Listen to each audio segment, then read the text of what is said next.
સંઘના જે પ્રચારકો હોય છે તો એમને અમુક ક્ષેત્ર આપવામાં આવે છે. ધારો કે વડોદરા શહેર એ સંઘની દૃષ્ટિએ અમે એને મહાનગર કહીએ છીએ. તો મનમોહનજી વૈદ્ય નાગપુરથી આવ્યા હતા, ડૉક્ટર મનમોહન વૈદ્ય, એટલે ન્યુક્લિયર કેમિસ્ટ્રીમાં એમનું ડોક્ટરેટ કર્યું હતું અને સ્પેસવાળા એમને ઓફર પણ કરી હતી કે તમે જોડાઓ. એમને તો સંઘનું જ કામ કરવું હતું એટલે બધું જ છોડીને અને સંઘના પ્રચારક બન્યા. પહેલી વાર પ્રચારક થયા ત્યારે વડોદરાના મહાનગર પ્રચારક હતા એ મનમોહનજી વૈદ્ય. આજે મનમોહનજી વૈદ્ય તો આરએસએસમાં he is number 3. Mohanji Bhagwat પછી મોહનજી ભાગવત સરસંઘચાલક કહેવાય, પછી સરકાર એવા આવે, આ સહ સરકાર એવા એટલે નંબર 3 કહેવાય આરએસએસમાં. તો એ વખતે વડોદરા મહાનગર પ્રચારક હતા.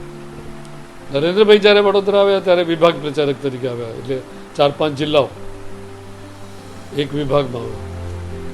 તો વિભાગ પ્રચારક તરીકે આવ્યા હતા ત્યારે એમના પ્રવાસ થતા अपने आरएसएस के जो प्रमुख है पर पूज्य सरसंघ चालक जी हम बोलते हैं उनको, मोहन जी भागवत. तो मोहन जी भागवत को किसी ने पूछा, किसी ने कहा, बताया भाई आपके जो नरेंद्र मोदी हैं वो तो बहुत जोरदार कार्य करता है.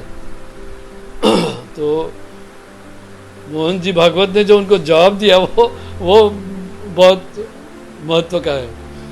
उन्होंने कहा कि आपने नरेंद्र मोदी को देखा है काम करते, इसके लिए आप नरेंद्र भाई का नाम ले रहे हो. एक बार आप आरएसएस में आओ, आपको 1000 नरेंद्र मोदी में दिखाऊंगा. जो रूबरू મળવાનું થશે એમની સાથે, જો રૂબરૂ બેસવાનું થશે તો મારા મનમાં તો એક જ વિષય છે જે એમની સાથે હું વાત કરવાનો છું. હું પોતે સિવિલ એન્જિનિયર છું અને વર્ષોથી મારા મનમાં એક વિષય છે.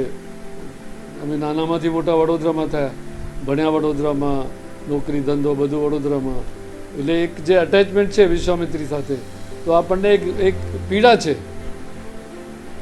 કે ભાઈ આ જ વિશ્વામિત્રીને જો વ્યવસ્થિત ડેવલપ કરવામાં આવે તો વિશ્વામિત્રી તો એક ટુરિસ્ટ સ્પોટ તરીકે ડેવલપ કરી શકાય છે. આજે સાબરમતી રિવરફ્રન્ટ એક ટુરિસ્ટ સ્પોટ થઈ ગયું, તો વિશ્વામિત્રીને પણ એ રીતે એક ટુરિસ્ટ સ્પોટ તરીકે ડેવલપ કરી શકાય છે.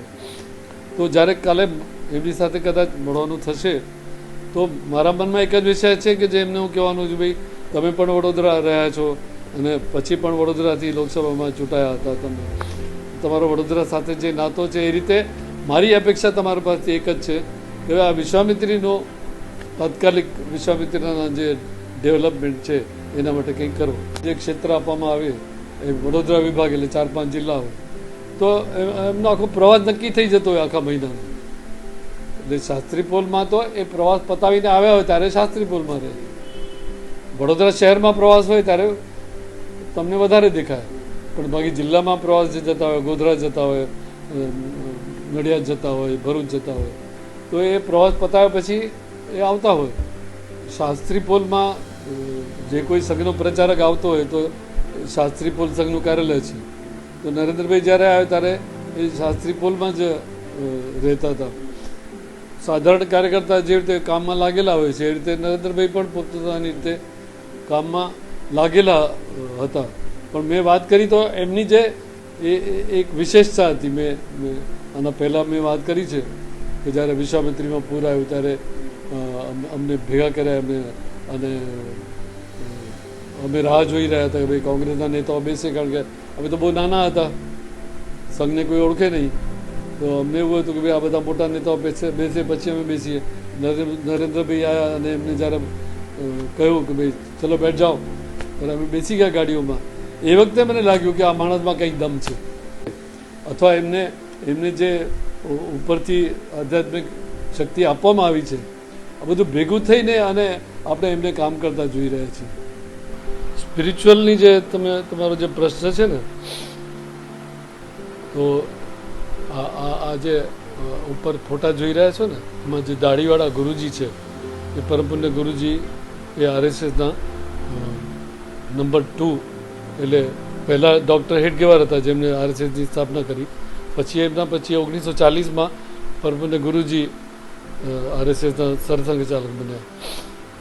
તો અમે તો એમને બી ગુરુજીને બી જોયા છે, ડૉક્ટર સાહેબને તો અમે જોયા નથી. ગુરુજીને જોયા છે. તો જે તમારો જે પ્રશ્ન છે ને સ્પિરિચ્યુઅલ, તો અમારે ગુરુજી સાથે જ્યારે બેઠક થતી હોય ત્યારે એમની આ જે લરાટ હોય, એક તમને ચમક જોવા મળે. તો એ પણ સ્પિરિચ્યુઅલ હતા ગુરુજી. ગુરુજી એટલે સ્વામી વિવેકાનંદના જે ગુરુબંધુ હતા, સ્વામી અખંડાનંદ, એટલે રામકૃષ્ણ પરમહંસના જે શિષ્યો હતા એમાં સ્વામી વિવેકાનંદ અને સ્વામી અખંડાનંદ. તો સ્વામી અખંડાનંદના શિષ્ય હતા ગુરુજી. तो ये भी आवाज था, क्योंकि वो पहले तो वो जो सेक्रेटरी वगैरह रहते थे, IAS ऑफिसर रहते थे, वो भी मस्ती में रहते थे, मंत्री भी मस्ती में रहते थे डॉक्टर मनमोहन सिंह के समय में. लेकिन आज तो डंडा लेके हमारे पीछे पड़े हैं. तो 11 किलो मेरा वजन कम हो गया है. तो એમની જે નિષ્ઠા કહેવાય ને કાર્ય પ્રત્યે, દેશ को क्या ભારત માતા પ્રત્યે જે એક ભાવના છે, પછી એ સંઘનો કાર્યકર્તા હોય કે ભાજપનો કાર્યકર્તા હોય કે વિશ્વ હિન્દુ પરિષદનો એ જ્યાં કામ કરતો હોય, નાનો કાર્યકર્તા હોય તો પોતાની રીતે, મોટો કાર્યકર્તા હોય તો પોતાની રીતે, પણ એ જ્યાં છે, ધારો કે નરેન્દ્રભાઈ આજે પ્રધાનમંત્રી છે તો પોતાની રીતે જે રીતે કામમાં છે. અમારા માટે નવું નથી. આજે નરેન્દ્રભાઈ જે કંઈ કરી રહ્યા છે અમારા માટે નવું નથી, પણ પબ્લિકને નવું લાગે છે. કારણ કે એમને તો ડૉક્ટર મનમોહન સિંહને જોયા હતા. આવતા 70 વર્ષની જે કામગીરી હતી કોંગ્રેસની, એ એમને જોયેલી છે. અને આજની જે એમની કામગીરી જે પબ્લિક જોઈ રહી છે, એ પબ્લિકને આ બધું નવું લાગી રહ્યું છે. We don't feel anything new. હા, હું આવી જઈશ ને, પણ ત્યાં મારે પહોંચવું પડશે. કારણ કે ત્યાં કોઈ મળવા આવ્યું હોય અને કોઈ વિશેષ કોઈ મહત્ત્વના કોઈ પત્રો આવ્યા હોય તો મારે તો જવું જ પડશે. અને ખરેખર એ ગયા અને બીજે દિવસે તો આવી ગયા. એટલે કાર્ય પ્રત્યેની જે નિષ્ઠા કહેવાય ને, કાર્ય પ્રત્યેની જે નિષ્ઠા એ વખતે મેં જોઈ હતી એમની. આજે તો આખો દેશ, આખો વિશ્વ જોઈ રહ્યું છે. આજે બી જ્યારે પ્લેનમાં ચડતા હોય ત્યારે કોઈ સહારો લીધા વગર ફટ કરીને જતા હોય છે. અને મારો બાબો છે, એણે મને વાત કરી કે હું મારો બાબો VCCIમાં કમિટીમાં છે.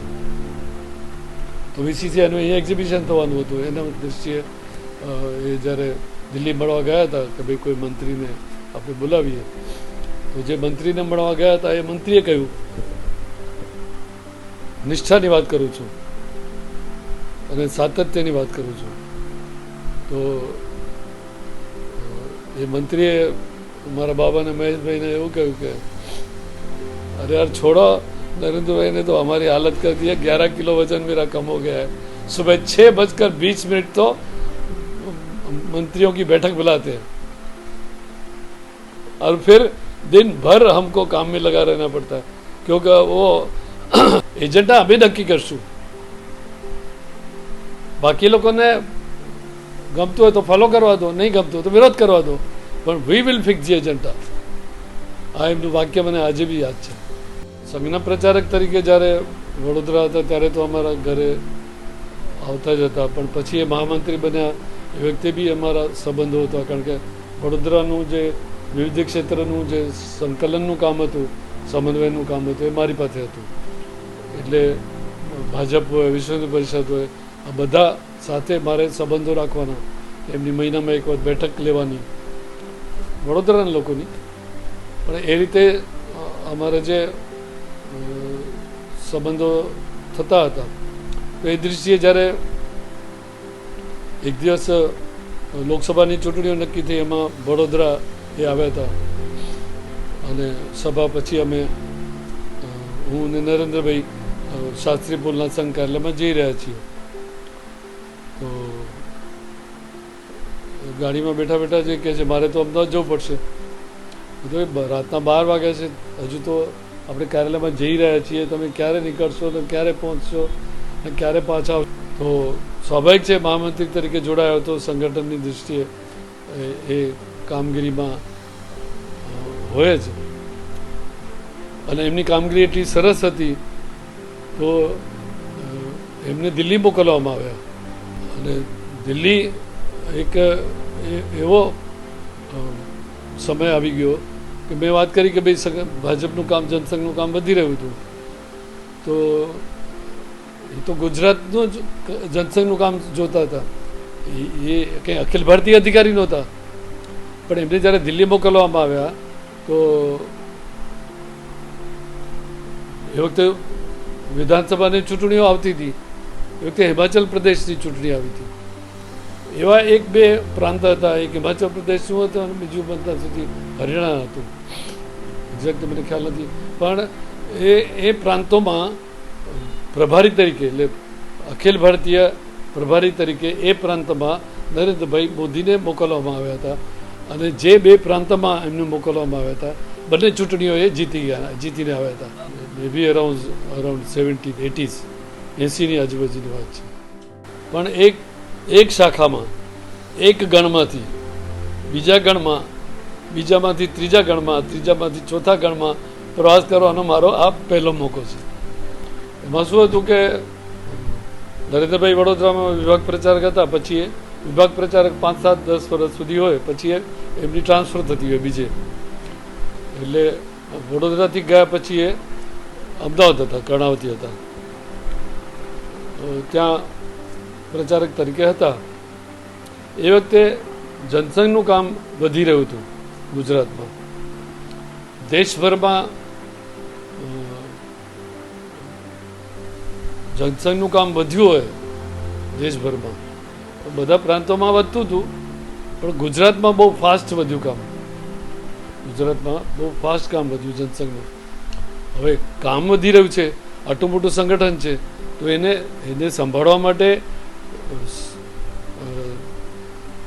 જેટલા કાર્યકર્તાઓ હતા એ વખતે જનસંઘમાં ત્યારે એમના પ્રવાસ થતા એ વખતે મળતા અમે લોકો અથવા સંઘની બેઠક થતી હોય એમાં અમને મળવાનું થતું હતું પણ જે યાદ રહી જાય વિશેષ એમના વિશે તો એક વખત એમનો પ્રવાસ હતો હવે સંઘની જે શાખા ચાલતી હોય છે એક તો વ્યવસાયી લોકોની શાખા ચાલતી હોય જ્યારે સવારે ચાલતી હોય છે અને બીજી વિદ્યાર્થીઓની શાખા ચાલતી હોય સાંજની ચાલતી હોય છે તો એ સાંજની જે વિદ્યાર્થી શાખા હતી એમાં એ આવ્યા હતા અમારું કવરનગર એટલે હું વારસામાં એ વખતે રહેતો હતો વારસામાં જે સાંજની શાખા હતી તો સારું કામ હતું એટલે એ શાખામાં લગભગ 10 ગણ એટલે 10 ટીમ રમતી હતી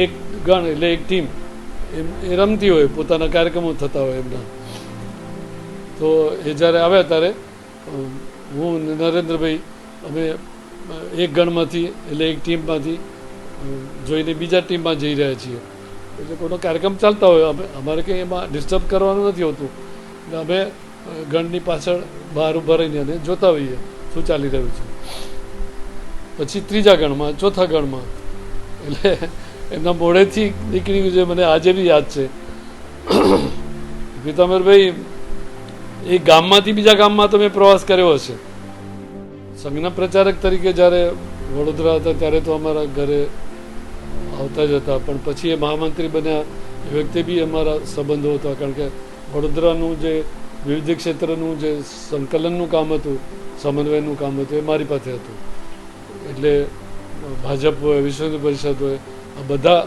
સાથે મારે સંબંધો રાખવાના એમની મહિનામાં એક વખત બેઠક લેવાની વડોદરાના લોકોની પણ એ રીતે અમારા જે સંબંધો થતા હતા તો એ દૃષ્ટિએ જ્યારે એક દિવસ લોકસભાની ચૂંટણીઓ નક્કી થઈ એમાં વડોદરા એ આવ્યા હતા અને સભા પછી અમે હું અને નરેન્દ્રભાઈ શાસ્ત્રી પુલના સંઘ કાર્યાલયમાં જઈ રહ્યા છીએ તો ગાડીમાં બેઠા બેઠા જે કહે છે મારે તો અમદાવાદ જવું પડશે તો રાતના 12 વાગ્યા છે હજુ તો આપણે કાર્યાલયમાં જઈ રહ્યા છીએ તમે ક્યારે નીકળશો અને ક્યારે પહોંચશો અને ક્યારે પાછા આવશો हमारा कुछ पर्सनल प्रॉब्लम था उसके लिए हमने उनको फ़ोन किया था जब वो सीएम थे तभी तो उन्होंने फ़ोन अटेंड नहीं किया पर दूसरे दिन उनका फ़ोन आया तब मेरे मिस्टर गाड़ी चला रहे थे, तो फ़ोन मैंने अटेंड किया। तो मैंने जस्ट उनसे पूछा कि आपको नरेंद्र भाई कहूँ कि मोदी जी कहूँ? तो उन्होंने बोला मैं तो वही नरेंद्र हूँ जो आपकी रसोई में आके खाना खा के जाता था। उनको कोई अभिमान नहीं है, ऐसा नहीं लगता है कि वो सीएम हैं। हमको तो ऐसा ही लगता है कि आज भी वो हमारे कार्यकर्ता ही हैं। मैं कहना चाहूँगी कि इंडिया ऐसा देश है, भाग्यवान देश है जिस मोदी जैसा पीएम मिला। और आगे भी इच्छा करेंगे कि वो सक्षम हाथों में अपनी बागडोर सौंप के जाएंगे।